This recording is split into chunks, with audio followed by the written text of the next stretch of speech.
Eh ben c'est vrai, c'est incroyable, mais on y est. Ça y est, on est enfin arrivé à ce premier jour de pose de la première botte de paille. Et ça soulage. Ça fait plaisir vraiment. Maintenant, moi, je me projette.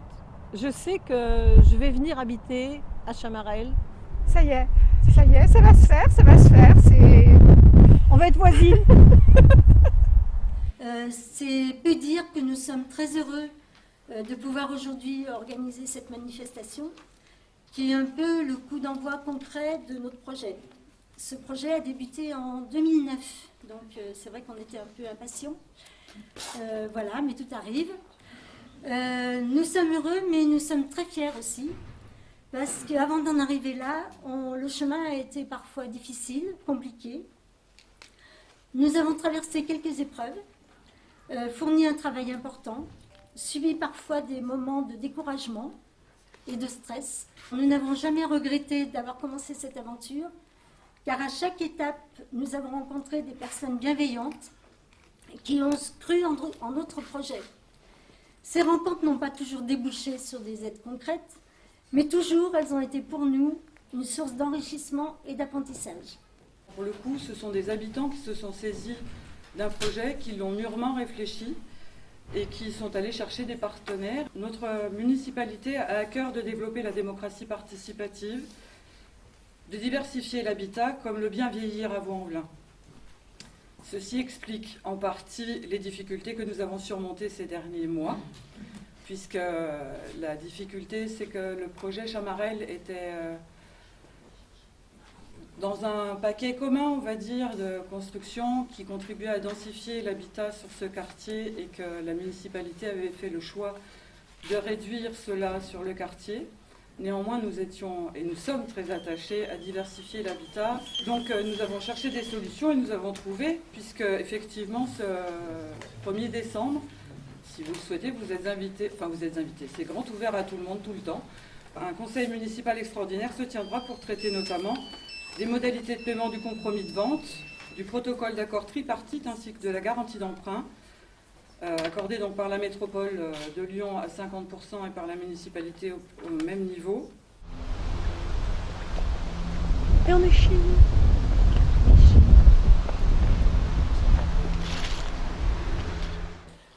Je voulais quand même commencer par vous remercier tous ceux qui contribuent au projet, évidemment l'association au premier titre, hein, mais tous ceux, la mairie, tous ceux qui contribuent à faire que ça existe maintenant.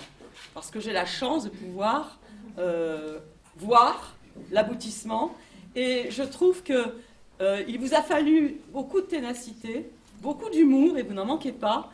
Et c'est normal que ça marche, du savoir-faire aussi, hein. C'est normal que ça marche, mais c'est vraiment un bol d'air pour la société dans son ensemble, ce genre de choses. Ce qui me paraît emblématique ici dans cette affaire, et ça je l'ai appris seulement en venant là ce matin, c'est tout ce qu'il y a autour comme lien et comme engagement avec les acteurs de la société. Les écoles primaires.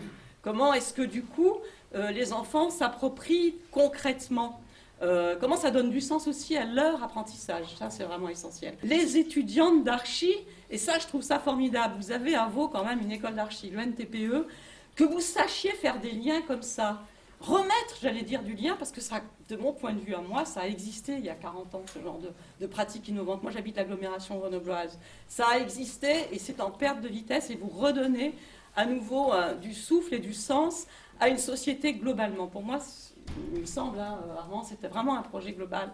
La nécessité, en gros, ce qui est vraiment important pour le mouvement, pour que cette mouvance devienne un véritable mouvement, on a besoin aussi de raccourcir ces délais, de lever les difficultés, permettre à un public aussi de plus en plus large de pouvoir intégrer ce type de projet. Et donc le défi aussi qu'on s'était donné au sein d'Habicop, et qui est devenue aujourd'hui la Fédération des coopératives nationales des coopératives d'habitants, Fédération française des coopératives d'habitants, pardon, c'était de s'outiller, c'était de pouvoir mettre en place le cadre, donc à la fois réglementaire, législatif, et puis l'accompagnement humains qui permettent à ces projets de sortir et de se répliquer, de se reproduire. Je vais parler du projet qu'on a fait à l'école Anatole France en partenariat avec Chamarel. Donc, on peut parler peut-être des financeurs qui nous ont aidés à monter ce projet. On a été aidés par la métropole du Grand Lyon et aussi par la ville de Vaux-en-Velin pour intervenir dans cette école. Et l'objectif, c'était de présenter le projet Chamarel aux enfants, leur expliquer la construction, l'habitat, tous les enjeux des matériaux écologiques et tout ça. Donc on est intervenu 4 séances, donc l'association Ecos, et toujours en lien avec les habitants, les futurs habitants de Chamarel, mais aussi avec d'autres personnes sur le projet. Donc par exemple, on a fait une première séance, on est intervenu sur les métiers de la construction. Ce jour-là, on a eu par exemple les étudiants de l'école d'archi qui sont venus présenter le métier d'architecte. Quand on a travaillé plus sur le projet, les matériaux, il y a les habitants comme Jean qui est venu présenter aux enfants le projet, les plans du bâtiment. Donc c'est vrai que c'était très très concret. Ensuite, on a eu des séances plus pratiques où on a par exemple fabriqué une maquette, parce que quand on leur a dit évidemment que ça allait être un bâtiment en paille, ils ont eu un petit peu peur. Avec de la paille, du moins. Oui, avec de la paille. Donc il y a encore le mythe des 3 petits cochons derrière, où si tu souffles, ça risque de s'envoler. Donc il a fallu leur expliquer que c'était solide. Donc on s'est dit, on va faire une maquette, on va vous montrer comment on construit en paille. Si on trouve l'agriculteur qui veut bien nous fournir la paille, que le bois il peut être local aussi. On a été contacté par Chamarel au départ sur une petite particularité qu'on avait, c'était de construire en paille. Et ce qui est extraordinaire, c'est qu'aujourd'hui, on est toujours en train de vouloir construire en paille, donc après 2 ans de réflexion. Ça, c'est un des aspects du groupe Chamarel, on remerciera pour ça, c'est que j'ai bien aimé les mots d'Olivier qui disait qu'ils étaient inoxydables. Il y a de ça, quoi. C'est-à-dire que quand ils ont une idée en tête, ils la suivent, et c'est sans doute pour ça qu'on est là aujourd'hui. On a beaucoup été intéressés par le projet Chamarel, notamment pour l'isolation en paille et les différents matériaux. On a fait aussi sur les isolants, on les a exposés.